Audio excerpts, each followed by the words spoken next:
இதனைத் தொடர்ந்து திருவாரூர் மாவட்டம் மன்னார்குடியில் உள்ள ஜெயங்கொண்டநாதர் கோவிலில் அஇஅதிமுக பொதுச் செயலாளர் புரட்சித்தாய் சின்னம்மா சாமி தரிசனம் செய்தார். கோவிலில் உள்ள ராஜராஜன் சிலையை வழிபட்ட புரட்சித்தாய் சின்னம்மா பின்னர் ஸ்ரீ பிரகன்நாயகி அம்மனை தரிசனம் செய்தார்.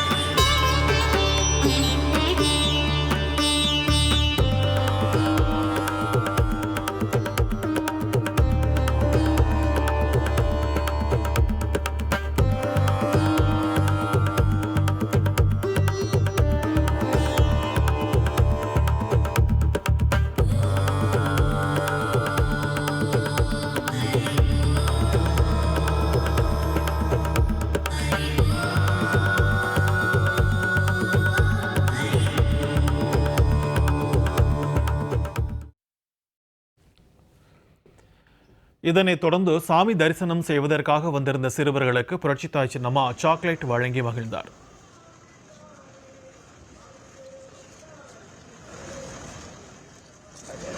lấy tiền cho nào